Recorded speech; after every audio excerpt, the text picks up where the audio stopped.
What's going on, everybody? Welcome to this week's Lumix Live. We've got a really exciting, fun stream for you guys today. We're going to be talking a lot about, the different remote workflows, as you can see from the title. We do also have our guest, Matt Frazer, joining us. So you're definitely going to want to, get your questions in. They don't necessarily have to be about the topic today. We have some prepared things that we want to show you guys and demonstrate how we've used the cameras for this kind of stuff. But as always, feel free to drop your questions in the chat. If this is your first time joining Lumix Live, welcome. These are weekly broadcasts that we do on Thursdays at 2 p.m. Eastern Time every week. And basically, they range from either Q&A sessions to tech talks to demonstrations like what we're doing today. And sometimes we even have guests come on where, we talk about the art of filmmaking and photography. As I said, today is more of a demonstration and Q&A. So if you've got questions about the Lumix cameras, we're here to answer them. And what better way to get answers than from the source? So Matt and I are both employees for Panasonic Lumix USA. So you know that the answers we're going to get you are the right answers. You're not having to go through all the secondhand knowledge that some people have out online. Couple housekeeping things before we actually jump into the conversation. I want to bring to everyone's attention that there have been a couple firmware updates that got released over the last week or two. Some for the S series, the S5 got a firmware update, and then also some for the G9 and GH5S. So I'm dropping a link in the chat here where you can go take a look at those updates and get them installed on your camera. Specifically, the update for the G9 and the GH5S is actually relevant to LUMIX Tether, which we're going to be talking about today. So if you're using one of those two cameras with Tether, there's an update specifically for it. The S5's firmware update is more to do with Bluetooth and the LUMIX Sync app. So if you've got that camera and you're getting things set up, make sure to take a look and get your cameras updated. What else? I want to remind everybody about LUMIX Pro services. We have the LUMIX Pro service Red and Platinum tier here in the United States. The Red tier is free and available for anyone that's got a LUMIX camera, as long as you got qualifying equipment for it, to get yourself registered. The Red tier is what's going to provide you your 3-year warranty, your 3-year extended warranty, as well as an online platform to make sure that if you've got issues with your camera, you can get them serviced and you've got that whole platform. If you're someone who utilizes your equipment on a daily basis, or you're someone who just likes to have that extra level of protection with your equipment, you can take a look at our Platinum series, or our Platinum membership. The Platinum tier is a paid level service, but the Platinum tier gets you a lot of added benefits over the Red tier. Namely, while you still get that 3-year extended warranty, the Platinum tier is what's going to get you things like 2-day repairs with free next-day shipping both ways, 20% off out-of-warranty services. So if you happen to have a lens or camera that you drop, you'd be able to send it in and you get a discount on the repairs for that. You also get access to an exclusive hotline, so if you need to speak to someone on the phone, you can reach out to us within the business hours. You get annual sensor cleanings, EVF cleanings, firmware updates, all that fun stuff, and you get a really cool welcome kit that comes from us with a new strap. So, what else? Let me make sure I drop these links down in the chat because I forgot to last week. So this is the US link for LUMIX Pro services. If you're joining us from outside of the United States, you can take a look at the second link there, which is our global portal for LUMIX Pro Service. This lets you see which countries are currently online with LPS, so you can get yourself registered, see which programs they have. Each region has a slightly different tier set of programs available. So I think that kind of covers all the base. Oh, one last one. If you have questions, because I mentioned these are live conversations with us, drop at Lumix Cameras before your question, and Matt and I will be able to see them on our end so that we can address them throughout the broadcast today. So I think with that, let's... Hey, Sean, doing well. How are you?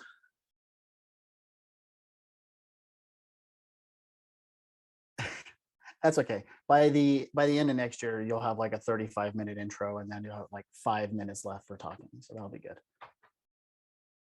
Yeah.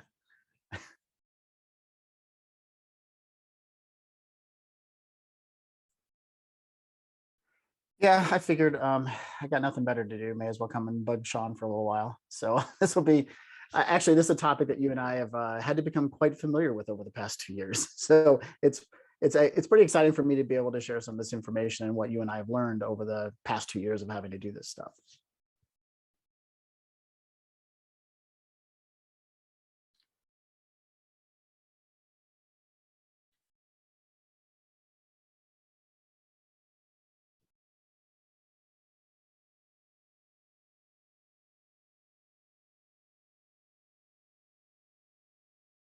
To, hey everyone, you should be able to hear me now.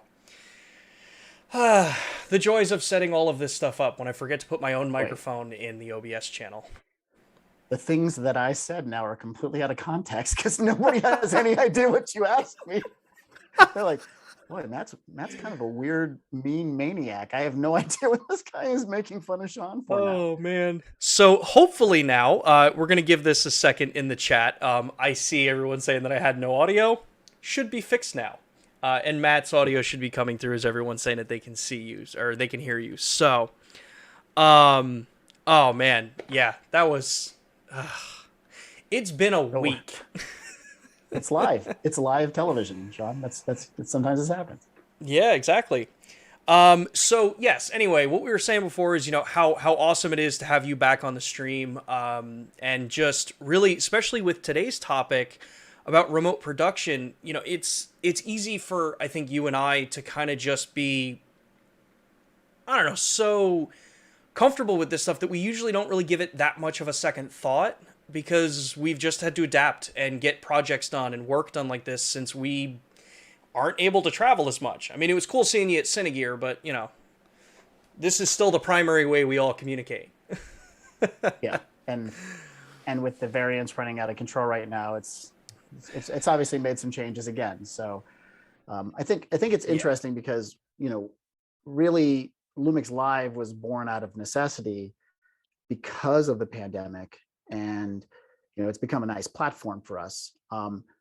But then we've had to do other work that people are probably not aware of that has to get completed. That it's part of the sausage making process, right? You don't get to see them grind up the meat and everything. You just kind of see the end product. And Yeah. so we've been having to do a lot more remote production work just in preparation for product launches or things like how-to video series. So Oh, yeah. we just we put together two how-to series with one of our ambassadors, Photo Joseph, and we did one on the S5 and we did one on the BGH1. And originally, Joseph loves having support for these projects. He likes having a Panasonic person there because it helps to make sure that he's explaining it correctly the way Panasonic wants it to be explained. Sometimes these are new features never even used before, so having our perspective on how it works really helps him. And we originally had planned these things where I was going to fly to where he lives in Oregon, and all of a sudden that Yeah. all got shut down. And so on the fly, Joseph designed this whole live production scheme using black magic switching system, and he uses these black magic external recorders that are direct connected to his cameras. And I'm sitting here from my computer and I'm able to trigger the recording on all of the recorders for him because he uses like 5 and 6 cameras. So I'm triggering his recording from Colorado. I'm watching the feed basically over like a Teams feed or a Zoom feed, or pick your conferencing platform of choice, and that's what we were using.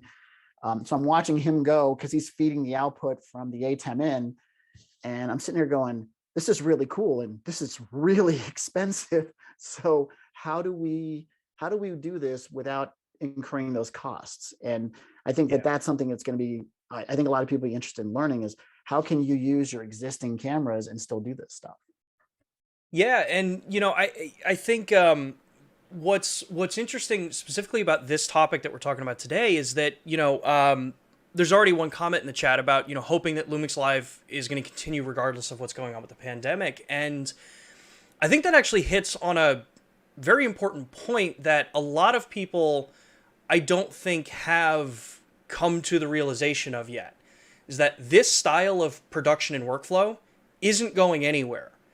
Once companies realize that you don't necessarily have to fly people to a location and you can save budgets that way, why would you go through that unless absolutely necessary? And I mean, even in our own situation, I mean, there's been a lot of times where it's like, yeah, it'd be cool to be on site to work on a project, but there isn't really always a need to be there. So working with the tools that we have, especially with how quick the infrastructure has been built up for, web conferencing, for remote control over someone else's computer, which is something we're going to talk about. It just makes sense that we should all be learning how to embrace this and actually actively find ways that we can use it in our own businesses. Because I'm sure a lot of people that are in the chat that are running their own production businesses, you want to find ways to maximize the amount of money you're making and not have to put staff at risk to go somewhere for the short term. But then in the long term, making sure your bottom line and your profits are good is an important thing as well. Yeah. So first off, let's address the elephant in the room. LumixLive is not going anywhere even after the pandemic. It's a platform that everybody at Panasonic appreciates and very proud of. So that's not going anywhere. So just to be clear, Yeah. even when we are in the endemic stage, that's a new thing I learned, because that's how uneducated I am. That as we get to the point of the pandemic becoming the end of it, it's the endemic. Even after that, this will continue to move on. So we basically, Sean's not allowed to leave the company now. He's on like a 100-year contract. So he's not even allowed to die until like he's 100 years old. So man, that's not going anywhere. But to your point, this kind of production is not going to change. This need is not going to change. And frankly, what the pandemic has done is it has forcibly educated people on how to do this stuff. And, out of necessity breeds invention. And that's effectively what has happened now. So this is never going to change. People will be doing these kind of things and using it to either enhance their presence, which is what LumixLive is doing for Panasonic, or they're going to do it to lower their production costs, or there'll be entire businesses built around, remote controlling and doing remote productions for people all over the world, where literally there will be companies that are just mailing out product that gets installed, and then they'll do remote production for you. So this is not going away. This is definitely the new normal. And so as we get back to a more normal society, this is just another wrinkle in the fabric of what we do on the daily basis. And I think what's funny about this is, we look and we think about remote operating and remote controlling cameras as something that is unobtainable by a lot of people, because the example he gave before about like with Photo Joseph, incredibly talented. He's such a tech head. When he finds something that he wants to do, he dives as deep as he can into it and develops a system or finds the correct system for it. But for most of us out there, we don't either have the time, the money, or the experience to go in and figure out how to work with all of these different kind of programs. We need something that's straightforward, simple, and easy to execute, that's reliable. And I think this is where you and I, as we were originally kind of talking about, how can you and I collaborate more? When we're, I mean, let's just be honest, when we're testing software, when we got the LUMIX Tether software, before it was launched, it was, how can we be going through this and see what each of us are working on and how, kind of actually troubleshoot with each other. This is where things like Google Remote Desktop came in, since I think, what is it? The vast majority of people have a Google account at some point for Gmail, which means you've got access to Google Remote Desktop. Well, to be clear, if people are in the chat right now, they most likely have a Gmail account, because that's how they're on YouTube right now, to be able to participate in the chat. So, exactly. It's like the Star Trek, the Borg, right?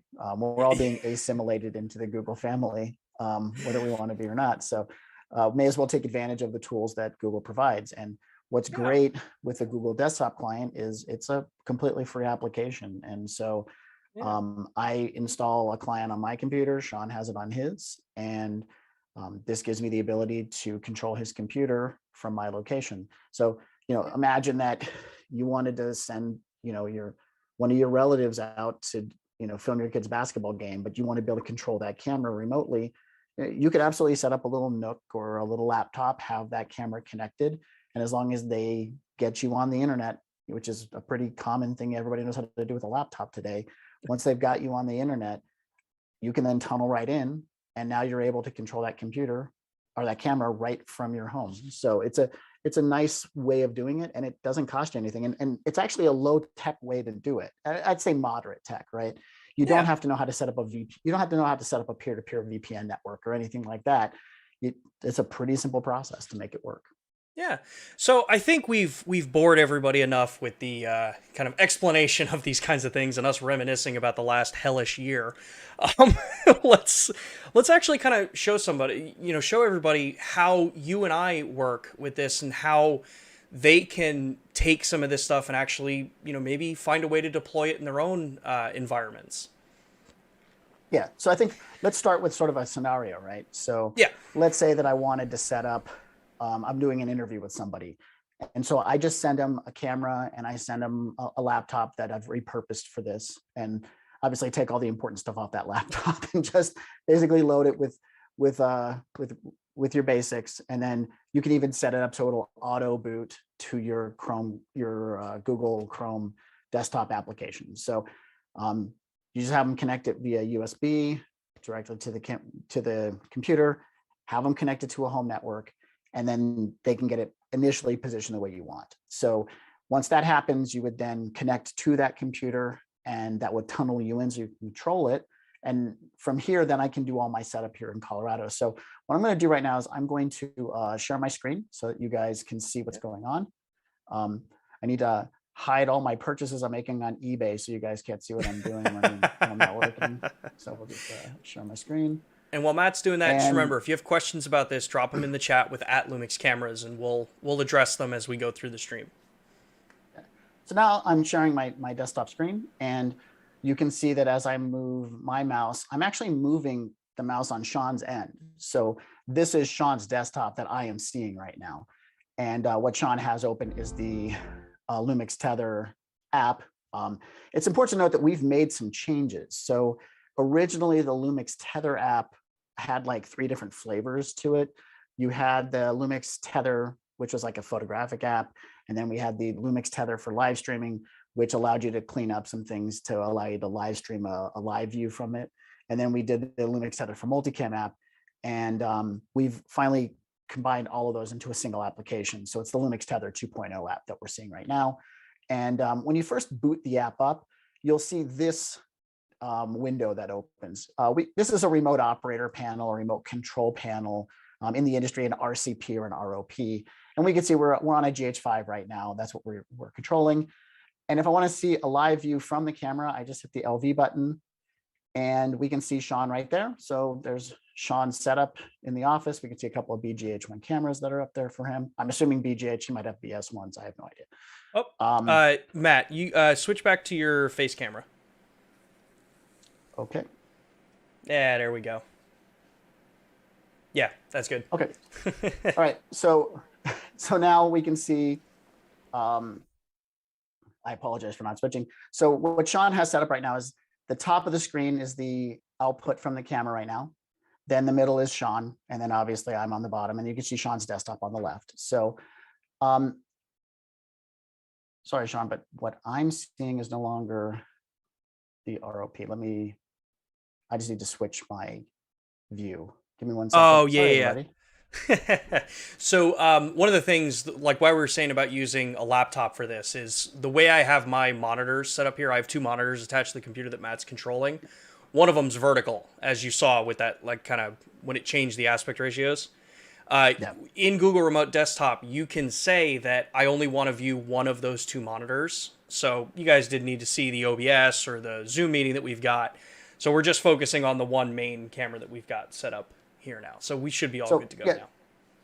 Okay. So if you look at the screen on Sean's left, on the screen left of what we're doing right now, you can see his desktop. And I brought up a live view. So I'll just hit this 1 second.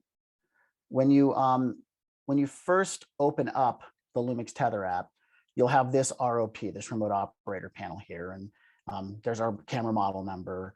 If I press this button, it says LV. That's going to bring me a live view of what's going on from the camera right now. So I can see the live output from Sean's facility, Sean's place in Austin.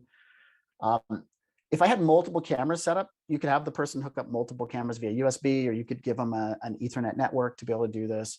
I select camera and I would see a list of cameras. Now, Sean's only giving me access to one camera because he knows I would periodically tunnel in there and totally prank him during a live stream. So he only gives me the access to this one camera right now. But you normally see a list of whatever cameras he has there. And then I could just click on the different cameras and I can make changes. So effectively, when I switch from the GH5, if I had like a G9 connected as an example, I would switch to G9 and then I would see that camera instead. G9 is probably a bad example. This would only really work with certain cameras in our line. In this case, we're using a GH5. So I'll close that out. As we're looking here, this is where my control of the camera, this will give me most of the big controls of the camera. So if I want to start a recording, just press record, and now it's recording to the SD card that's in the camera. This would be where I could change from, P, A, S, or M, manual, shutter, aperture priority. You'll notice that it's only giving me really no options right now. And that's because once you press record, you can't make changes. You can only make that change when you're not recording. The aperture setting is here. So I can make aperture setting changes right from Colorado. If I want to change the shutter speed, if we wanted to watch Sean lose his mind, I could change this from 216 degrees to 180, and you'll see all the flickering happening in his room from his LED lights. We'll go ahead and keep it on 216 for right now. Thank you, Matt. From here, we can do white balance adjustments. So Sean has his camera pre-calibrated to 6,000 right now, but I'm going to change it to a different setting and make that room look nice and blue for everybody at this point. Look, Matt, I like blue, white but... balance. Yeah. Then if I go to the white balance menu at the bottom here, I have the ability then to dial back the white balance if I'd like. We'll put it back on to 6,000 so that everybody will. Sorry, you end up with a little bit of latency when you do this, obviously remotely. So we'll put that back to 6,000. We're ready to go. I have the ISO adjustment. So right now it's at 2,500. I don't want people to see his advertisement for the water bottle that he has. So we'll drop this down to ISO 800, darken things down just a little bit so we can see more of what's going on the monitors. We also have, as we go through here, we could change the motion picture quality. Obviously, I can't do that right now because we are actually recording. So I'd have to stop to make that change. This would be where I would turn on manual focus or turn autofocus. But what Sean has done is he's locked me out of autofocus. So he has it on manual focus only by flipping the switch on the side of the lens. So because he's flipped the switch on the lens, I can't physically change that. So it's going to be blacked out. This is where I would change the autofocus system if I want it to be on phase detection, or if I want 225 point, that's where I would make those changes. I can configure the color profile. So if I wanted to change this from being on like 709, maybe to Vlog, Vlog L, if I want to be on Cine like D, Cine like V, I can make those changes from here. And then I can make all of the saturation, hue adjustment. And in Rec 709, I can even adjust the knee. So if I notice that something is blown out in a shot, I can maybe bring it back in by bringing the knee down to correct it. From here, you can also go into a settings menu, which gives you some deeper control of the camera system. What we wanted to cover here, and Sean, I think it came off screen, so you may have to bring it let me on move this over onto the main screen. Boop, there you go. He had me on monitor 17 of his 17 monitors. So when you press that settings menu, it brings this option up. So here you can see that we have it set up so that storage will go to the camera, but then it'll also give us an archival of that video recorded onto the computer. So we have it set up for that. It's going to his My Pictures menu. I'm sorry, his My Pictures folder is where he's sending them right now, but we could change that to any place we want just by selecting a different option. And then we would enter where we want it to go right here. We also have the ability to change how it names the files, so we can set up our own custom file naming, which is great for archiving and storing and organizing your files. You can even have it set up so that every day of the week it creates a new folder. So you'd have a folder for the 31st, and then a folder for the 1st, and a folder for the 2nd, which again helps you to better keep track of what your work is happening. I'll hit cancel for that. So these are all the settings, the basic controls of the camera.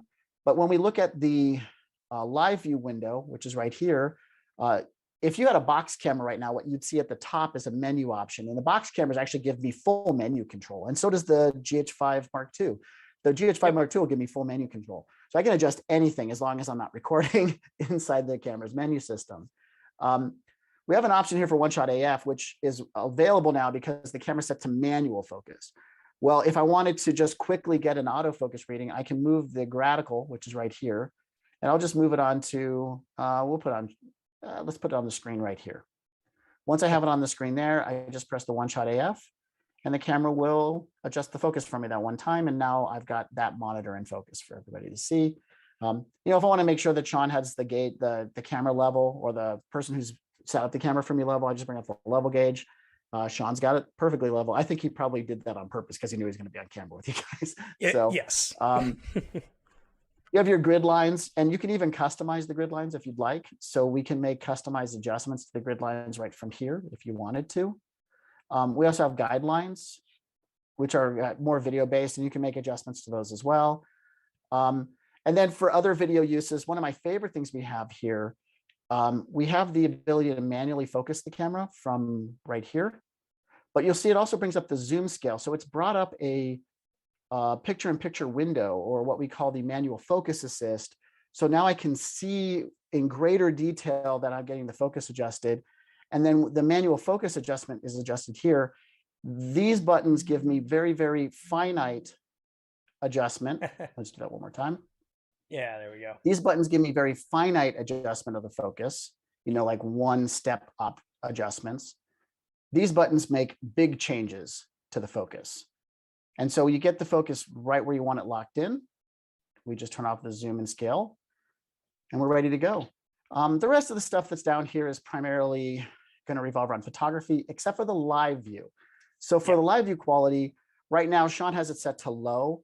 And that's because Sean is desperately fearful of consuming any bandwidth that isn't necessary for the live broadcast. So he has it set to 640 by 480 resolution. Yeah. Because, Lord help us if we took a little extra bandwidth for this to look a little bit sharper. But what we could do if we wanted to is we could set it to 960 by 720, or we could even, in this camera's case, we could set it to 1280 by 960. So you have 3 different levels of quality there, so you can monitor what's going on. And then the last thing we wanted to show is, if you remember, we started a recording and we have it set up so it'll offload the video content. Well, if I stop the recording right now, it's going to give me a box that asks me, hey, would you like to save this file? And you just answer yes or no, and it'll go to that destination that we had already set. Now, I don't think Sean wants a 5 gigabyte file of me just talking, so we're going to say no. Now, let's say I had another camera connected and they were both recording at the same time. It would then ask me that same question again for the second camera. And then if I had a third camera, it'd ask me that question again for the third camera. And now I've archived all that footage and it's stored on the computer. And then Sean can I can either have it set up so that that's going to like a cloud-based storage solution if I wanted to, or I can just ask Sean to mail me the laptop back and I've got all the files and I'm ready to work with them when I get the laptop back. So that's the basic workflow that we would use for controlling the cameras and making our recordings, and also getting those files back to ourselves so that we're ready to edit those files quickly. Yeah. So, I mean, there's so much, I think, that we just kind of covered there. And what I think is so cool about it, at least like with how your and my workflow has been, and how I know working with some other filmmakers and other projects that I've been doing, even outside of for the company, being able to have that remote access to know that not always the person you're going to be given the camera to record something is going to be maybe as knowledgeable as any of us are on the actual equipment that we're using. It really becomes kind of an important thing to be able to have. It's as close as you can get to controlling the camera and standing physically in that space with it. I know, obviously the only thing you couldn't do, the tough part is moving the camera, right? So yes, you're going to need the help of somebody there. Just, like when I was using the level gauge, and I noticed that Sean had meticulously set the level so it was perfectly level. you would need somebody there to physically move it, or you may have to take it to another level and work with a pan tilt head solution that you can have the camera mounted to, and then you can make those adjustments remotely with another application. That's why we partner with Data Video. You could absolutely do something remote with their product. So that's certainly an option if you wanted to be able to make it fully automated and then have a power zoom lens on there, or their Zeek 2 adapter, which will control the zoom of the lens from their application. So if you wanted to make it as seamless as possible, you can absolutely do it that way as well. Yeah. So, one of the things you mentioned at the end there was, about how after you've done a recording and you've got, the footage there, you can set it up to offload onto your local drive. And I think what's cool about this is that, so in a scenario like this, where I've got built up infrastructure, I mean, as everyone saw, if I go back to this shot, you guys can see like my setup that I have here. If I'm using this kind of whole setup and say, Matt's helping do a recording and he wants to be able to get access to that footage right away, you don't necessarily have to just be saving this to local storage. Like if you have a NAS setup that, in this case, I'd say like, Matt could have access to my NAS. I could immediately be offloading that footage from the camera as soon as the shot's done right onto that NAS, so that within a couple of minutes, depending on how large the file size is, obviously, Matt would be able to be accessing that footage right away. And that can be the same thing for, client work if you're using something like this for remote setup. Yeah, but Sean, something that's even potentially easier. If you already have a Dropbox account, a lot of people have Dropbox account. Dropbox sets up a folder on your computer. So you just have that folder, and you could direct those files just to go into the Dropbox folder, and then it automated goes right up to your Dropbox account and it stores it there. That's always an option as well. So just be aware, you don't have to know what it, by the way, NAS, network area storage device. That's a fancy way of saying a hard drive that's connected to a network. And so if you don't want to go to the added expense or, challenge of doing a NAS, if you have Dropbox, you just have it stored in your Dropbox folder and it automatically goes up to the cloud-based storage. So frankly, if you're I'm on an Apple computer. And so, I have an iCloud account, and pretty much everything that's stored on my computer ends up in the iCloud account anyways. So I have all my content stored in the cloud the minute that it's on that laptop. So there's a lot of different ways. And, we're just trying to provide you with as many ways to simplify the process as possible. Some people are very confident with setting up a NAS. Other people are like, well, I got an iCloud account, I'll just use that instead. And it'll get to you either way. Yeah. So, as a reminder, so just like we said, these streams are always interactive. And I know that we've had a bunch of questions come in beforehand, and I've seen a bunch of questions come through while we've been streaming. So I want to make sure we get to them. And obviously, like I said at the beginning, the questions that you guys have don't necessarily have to be just about this topic. If you've got questions about other things, definitely drop them in the chat, tag at Lumix Cameras. It helps us see them. So I want to get to, as I just adjust my chair because my back is killing me today. Let's see here. A couple of the questions that had come in, we'll go right back to the start from Sebastian. Using remote shooting over Wi-Fi to access full remote. Oh wait, I have to open up my Word document because actually no, I'm gonna do this. We're gonna end this poll. Now I can read the question. So Sebastian writes, I have a dual camera setup using Lumix G9 for video connections to an A10 Mini Pro. The IBIS is amazing, allowing you to use cheap tripods, cool stuff. The questions are, and there's a couple questions. Using remote shooting over Wi-Fi to access the full remote shooting feature set is slow on setup and disrupts the HDMI video feed on activation. So that's what I assume is the first question. And actually there is a comment on this in particular.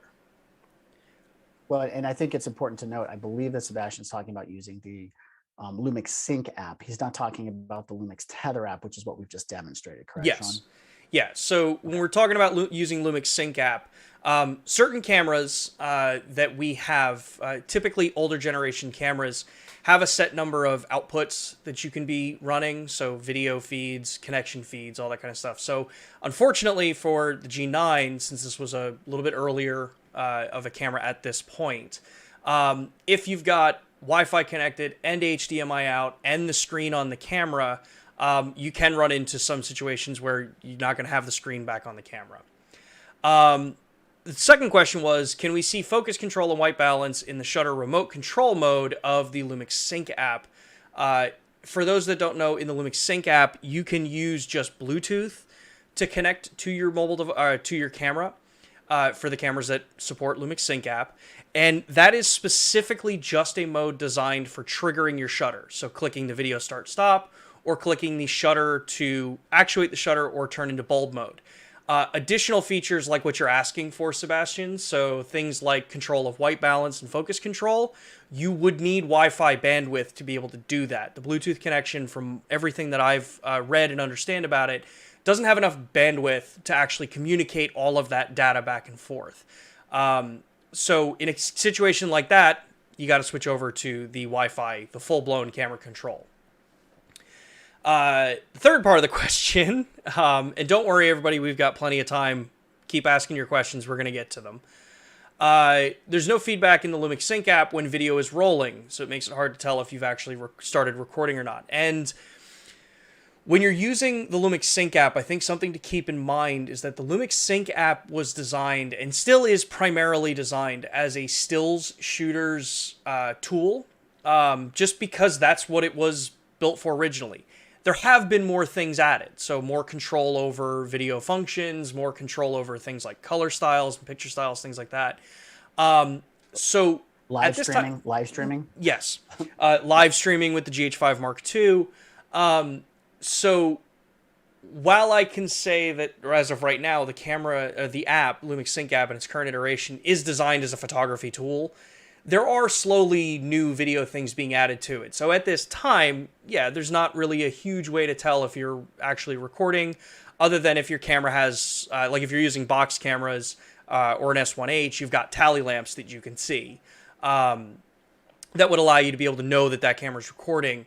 But yeah, other than that, you can look, if I remember right, I think it does at least have the red blinking dot on the image that's previewed. So there's a little bit of a thing there. Another question here was, a quicker way to transfer between cameras than going through the settings would be useful. Even being able to control two cameras with one button for recording and shooting. That's something I know, Matt, I mean, that's something you and I have brought up numerous times. We'd love to have multi-camera control in things like Tether and in the Sync app. Yeah. And this might be a situation where Sebastian may want to consider, depending on the cameras he is using, G9 may not work in this case, but switching over to Lumix Tether might be a better option for the control, because you effectively, on a G9, you would be able to do the things we've just shown here. And you may find that that's a better solution for what you're working on today. With some of our cameras, like the box cameras, we don't really market this, but technically the box cameras can be Wi-Fi connected and still work over the Lumix Tether app as well. Yes. And you know, we're hopefully going to see rollout of that on some other models eventually. It's just, we know for sure it works on the box cameras today. Yeah, yeah. And then one of the last comments that Sebastian, or questions, partially a comment, was about wanting a Lumix released an SDK, or in his point, a cross-platform SDK to control the camera over Bluetooth while integrating these actions in the desktop. We do have an SDK. I don't think it actually is doing what he's asking for, though. But know that anytime we see questions like this or comments like this requesting features, Matt and I are always bringing these up to, you know, all of our team in Japan. You know, when we get enough people asking about something, it gets brought up in conversations as to, you know, is this something that we can do? You know, when and how long could it take to do it if it's possible? So comments like that, even if we can't give you an answer, it's great that you're giving us this feedback, because it helps us mold new cameras as we move through, you know, development for future stuff. And then even in existing cameras, if they can have firmware update and if the hardware supports stuff like this. So yeah. And keep in mind that when you give these questions to Sean, he will absolutely give you credit that you were the ones who suggested. When you give them to me, I take full credit for them, and it helps me to stay employed. So just keep that in mind. I am selfish, and Sean is not. So if you're going to direct the questions, Sean will give you more credit than I will. I'll just take your idea and steal it. Oh man. So let's see here. Just going down the list. Another question here was, is there a way to prevent aperture from fully opening while shooting burst on the G9 or G90? It seems to slow down the burst from shooting at f11 or more. One thing that you can do, because of the way focusing systems work in a lot of modern mirrorless cameras, is they typically need to open the lens up to let enough light in, at least with our system. One of the things that you can do to kind of help counterbalance this is to turn constant preview on. Constant preview will make sure that the aperture is closed. So while you're doing burst shooting, it's not going to open and close if you're doing autofocus continuous. So that's one thing you can take a look at. F11 is fairly stopped down to be doing burst shooting with. A lot of times, if you have to stop down to F11, honestly, I'd recommend grab a neutral density filter and open up a little bit. Usually just because of when you start getting to F11, F16, things like that, you can start getting into the diffraction range for the image quality. So you may actually be a little bit sharper if you open up a little bit.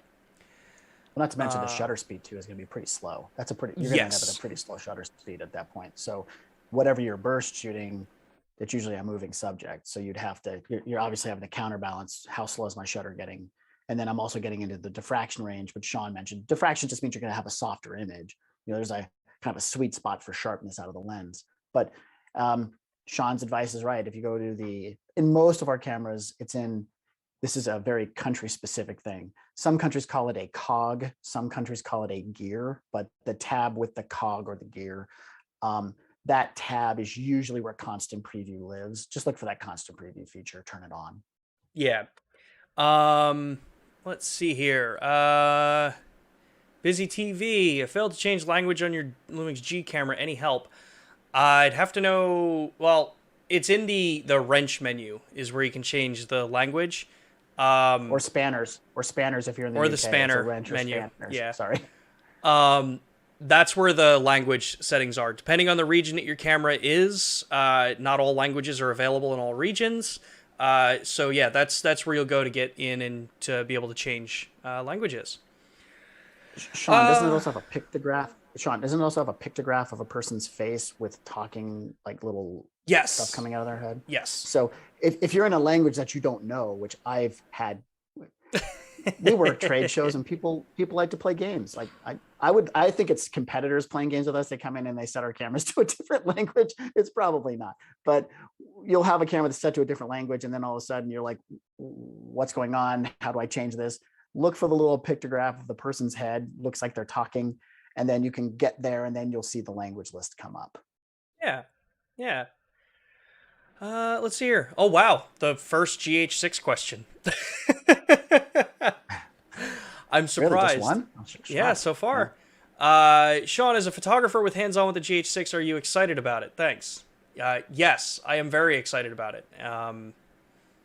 That's all I'm going to tell you. And I think it's safe to say, Matt, you've had hands-on with it as well. You're more video than I am. What do you think about the photography? I think I shoot a lot of photos. Just so everybody knows, yes, I know a lot about video, but I got kids in sports. I got a daughter who does volleyball. I got a son who plays basketball. She's in 8th grade. He's a senior in high school. So I do a lot of the team photography for our kids' basketball and volleyball stuff. I am very excited for this for photography as well. So I'll just throw that out there for what it's valued at. Yeah. Let's see here. I think it's Starcy. Hi guys. I put together a good rig at Durham University in the UK with 6 BGH1s and 1 GH5 Mark II, all powered and controlled via Ethernet. Great for research applications. That is awesome. That's stuff that I love to hear. If y'all go out there and you have these really cool, impressive setups that you're using in the real world, let us know. This is the shameless plug for our Instagram channel. If you are using this stuff and you've got a really cool setup that you're proud of that you want to show off or you can show off, because I know some situations you can't show off, for proprietary reasons, stuff like that. Jump over to our Instagram account and let us know. Send us comments in the direct messages. I think, as I said the one time, slide into our DMs and tout this kind of stuff. If it's something that looks really cool and we mutually agree, we'd love to share and show people how y'all are actually using this stuff and creating some cool content with it. So Sean, here's what I like. He said, yeah. I just want to make sure he said he's combining box camera with GH5 Mark II. And he's figured out that you can do everything over Ethernet. So he's obviously got the USB-C to Ethernet adapter. So that was something you and I were hoping people would catch on to, is that effectively a GH5 Mark II becomes a box camera with a screen and a viewfinder, which is a pretty cool.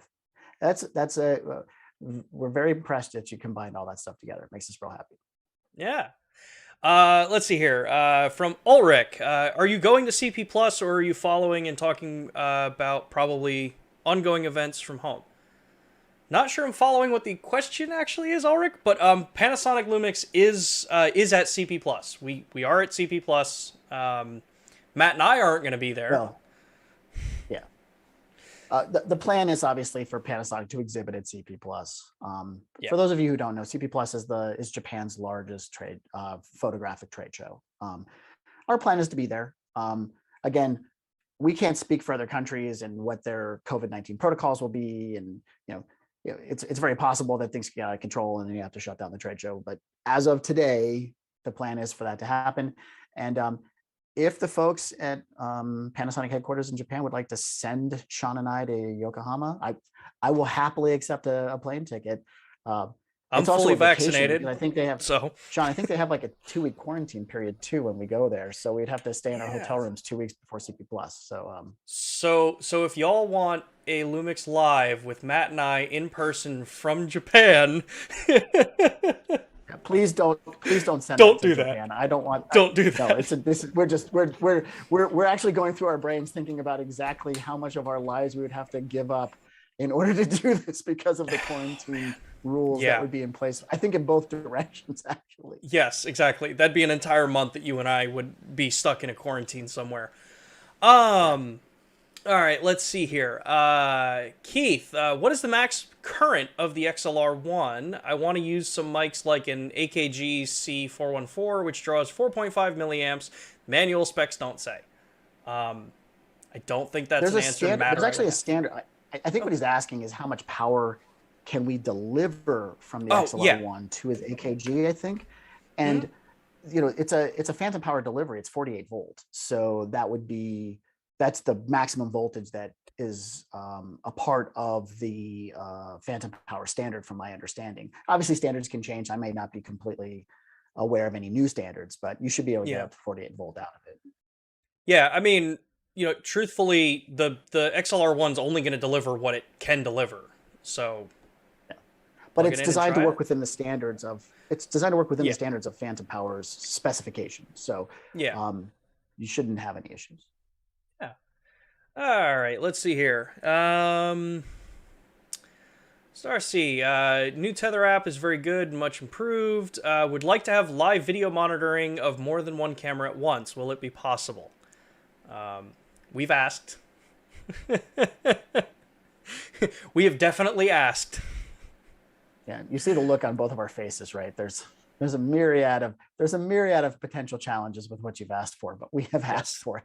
So it's like, what's the crossed, maybe. It's the Will Ferrell thing. I'm in a glass box of emotion right now with that question. Oh man. All right, let's see here. Tim Gallagher, do you publish a communication API to and from the camera to allow third-party developers like myself to create apps, or is Tether Sync app open source? I'm going to let you handle this one because you work more with the SDK. Yeah, so we actually have a software development kit that's published. So you can absolutely just look for Lumix SDK or Lumix Tether SDK in a Google search. I'm sure Sean's kind of feverishly typing right now and may try to chat. I have no idea. But once you have the SDK, you have the bulk of the control that's available. If you have an app that you think would be cool, hit us up.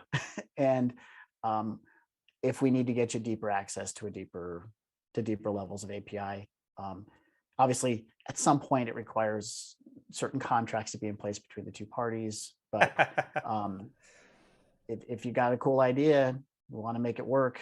We work with a lot of companies that are doing stuff. I can't talk a lot about what we're working on right now when it comes to remote control of the cameras, but we're working with several people right now on controlling the cameras remotely, and we have lots of documentation to be able to provide. So, all right, let's see here. Noxstrom. So about the API.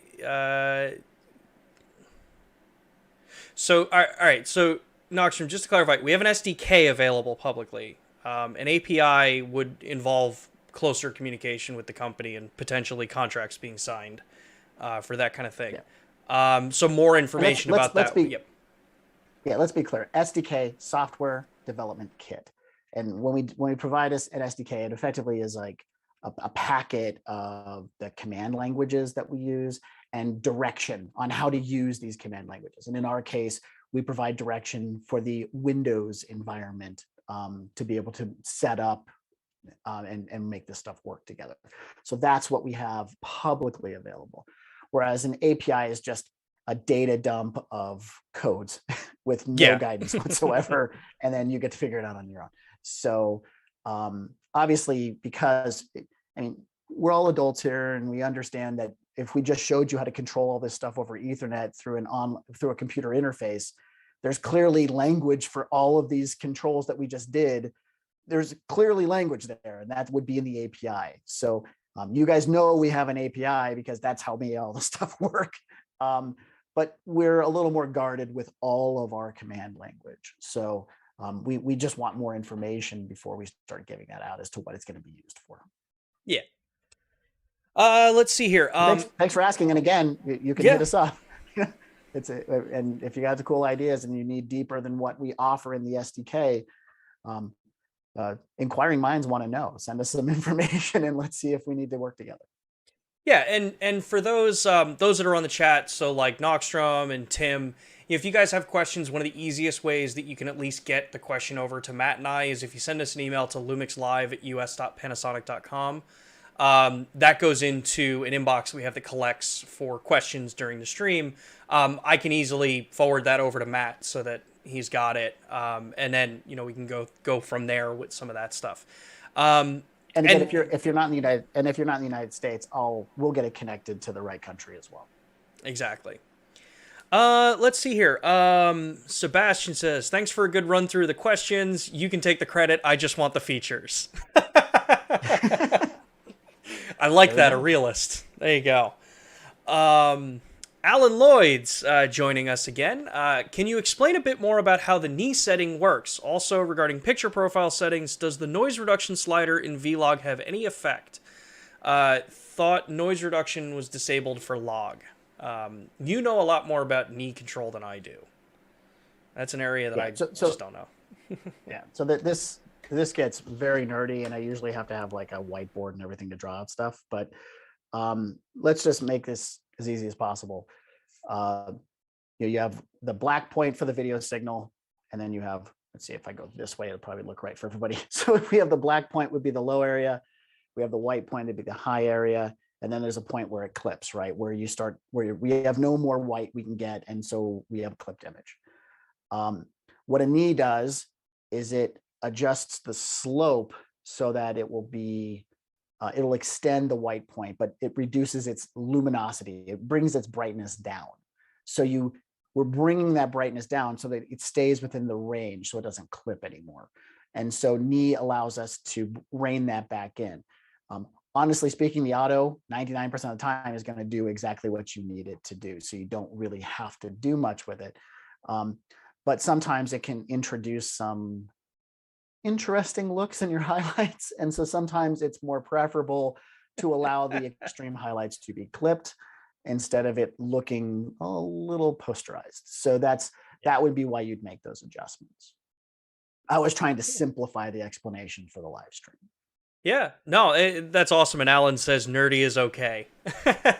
Honestly, I think that's one of the things that I like about these streams is that, when we do have a topic or a conversation that, does get, kind of into the nitty gritty of a detail, most of the people watching, most of y'all tend to be stoked for it and looking for that information, which is awesome.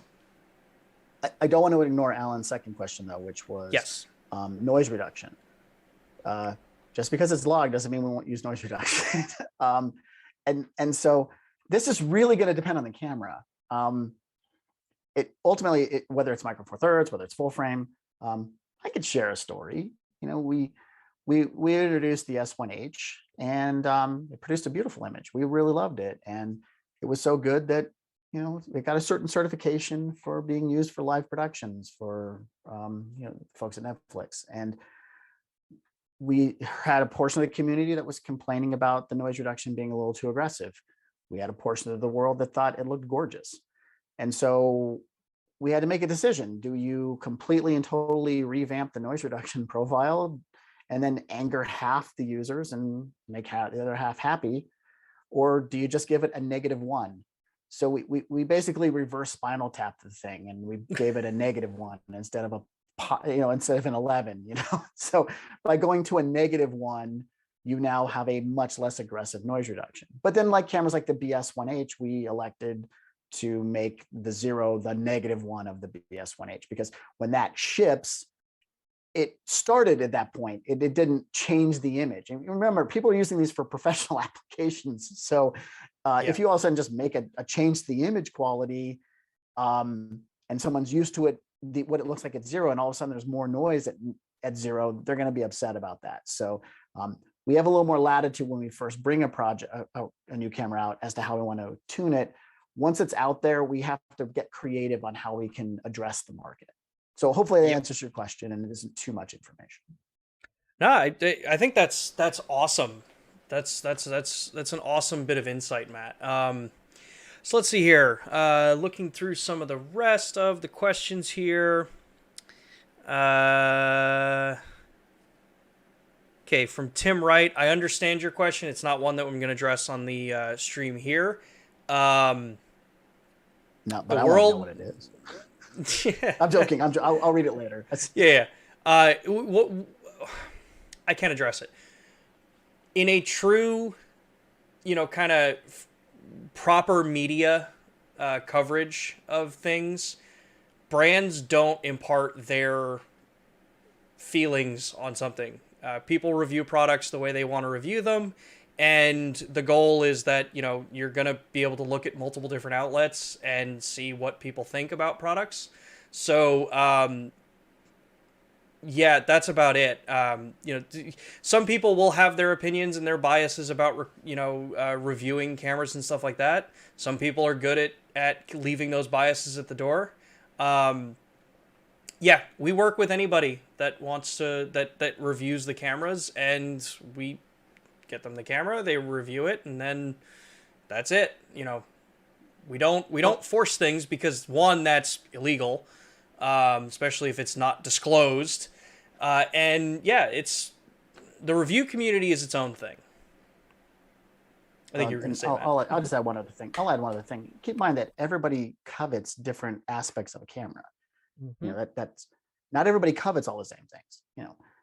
There are going to be people out there who think Panasonic builds the absolute best camera in the entire world because we have anamorphic D-squeeze functions, and you can do an uncropped image area in it.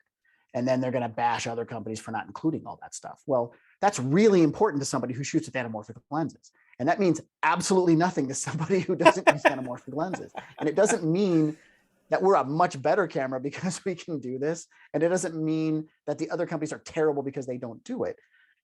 We covet certain things, and they're important to us as a brand. So a YouTuber might covet something really important to them because it's very important to their workflow.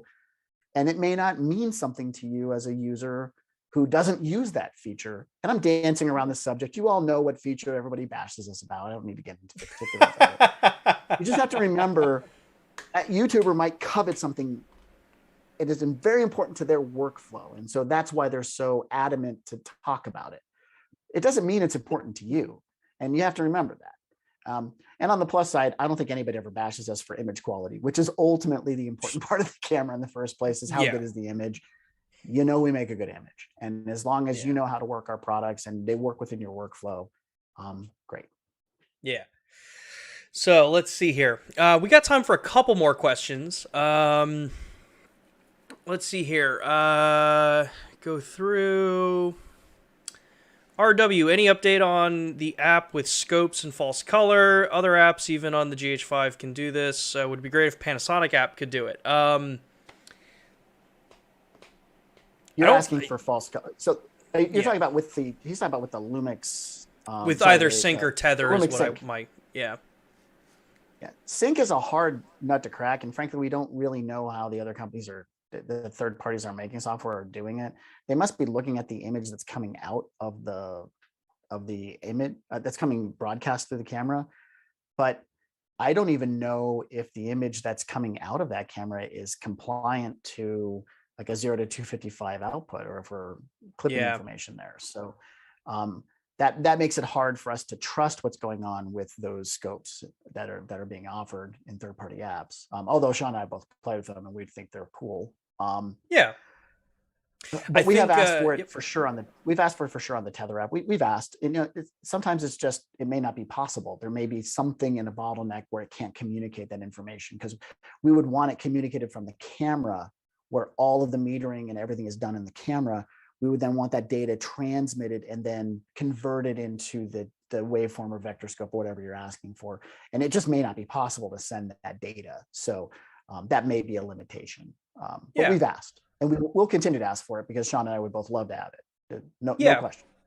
And honestly, you know, for a lot of situations too, you know, if you're looking and you need things like vector scope or waveform or false color or stuff like that, honestly, switching to a monitor, you know, something like, you know, we mentioned the port keys monitors earlier. You know, if you're someone using a box camera, definitely grab a port keys as something that, you know, will give you things like false color and waveform and stuff like that. But it also would give you menu control through the USB with a monitor like that, because one, the display is going to be much better than using your phone. Because remember, phones are not calibrated for color accuracy. They're calibrated for what consumers want to see as colors. Vibrant, popping colors. So in a case like that, it can just come down to using the right tool for the job. And in a lot of cases, especially when we're in more higher end professional points, using a monitor is going to give you a better result in the end, more accurate result. I think that's a fair statement to say. Yeah, and remember, when the video is coming out of the HDMI or the SDI port, depending on the camera, that is the live output. That is the full, that's what you're going to get. So versus doing it wirelessly through the Wi-Fi app, or doing it over the Tether app with the motion JPEG previews that are coming down, that we just don't know how color accurate that information is that's coming off of there, because we don't know what the engineers have done with the signal. Chances are it's good enough and it will do what it needs to do. But I know that what's coming out over HDMI or SDI is exactly what you're going to get. And that makes it easier to make those things work on an external monitor. Exactly. Let's see here. We got time for one more question, and then we'll be wrapping up today. But so this question was from Jake. It says, I've been playing with the shortcut options on my S5 and referencing the past video. That's the one where we went over how to set up C1, C2, C3, and then all of the other ones that are available as well. The question is, how do you access C3-2 and C3-3? It's actually fairly simple. When you put it into C3, on the top left of the screen, you'll see that the C1 or C3-1, tap on that. That will open up a menu that you'll be able to then select the rest of those that are in the menu that you've set up, especially depending if you've actually set up all 10 of them that are available to be set up there, depending on the camera you have, obviously. Yeah, so, I mean, that's pretty much the simplest way to do that. Let's see here. Were there any other questions you saw in the chat, Matt, that you wanted to take a stab at, or? Yeah, but I'm not the seasoned veteran of monitoring chat like you are. So I didn't notice any. I think you picked the ones that I saw. I'm Cool. self-conscious about not looking into the camera. So when I'm looking down, I just know people are staring at my bald head. So I didn't want to go too much into reading all this stuff. Well, that's all right. Let's see here. So yeah, it looks as though we're pretty good with the chat. So yeah, I want to thank everybody. Thank you, Matt, for tuning in. But before we continue on to that, I want to just make sure to remind everybody about things like LumixLive and some of the other. So Lumix Pro Services is available in the United States and overseas or outside of the United States. So you've got access to a support system for your cameras. The red tier is free. It's able to be registered in as long as you've got a qualified camera. So if you're in the United States, make sure to take a look at LUMIX Pro Services Red, which I've just dropped a link in the chat for that. If you are joining us from outside of the United States, I've dropped the link there for the LUMIX Pro Services platform internationally. Each country is going to have its own versions of what you can access and what levels are available, so feel free to go take a look at those. There's a ton of different things available in different regions. Aside from that, if you're not already, make sure to head over to our Instagram account and give us a follow and interact with us over there. If you have questions, you can drop them into our DMs, and we'll try to get to them as fast as we can. And let's see, I think that's it. Yeah, we talked about the firmware updates. We did that. LumixLive. Oh, we will be back next week, Thursday at 2 p.m. Eastern Time, just like we have been every week. Again, just like this week's session, you're definitely going to want to keep an eye out on the stream for next week. So that's available already. We'll have 2 more streams that are going to get posted up within the next day or so for the rest of the month. And yeah, outside of that, thank you so much, Matt, for spending time with me on LumixLive and answering everyone's questions. Hey, Sean, thanks for inviting me. I have a lot of fun with these streams. And so I love the interaction with our end users. And thanks for giving me the opportunity to joke around with you a little bit. Yeah, it's always a fun time. So with that, thank you, everybody. Thanks for tuning in. I look forward to seeing everybody next Thursday at 2 p.m. Eastern Time. If you're not already, make sure to click that reminder button. If you liked what the conversation was today, or you want to see more about these streams, make sure to subscribe to the channel. Make sure to give us a like. It helps Matt and I out tremendously in coming up with more content with this. If you have a recommendation for a future stream topic, send us an email to lumixlive@us.panasonic.com, and we'll be able to get that set up and scheduled in there. So with that, thanks everybody. See you next week.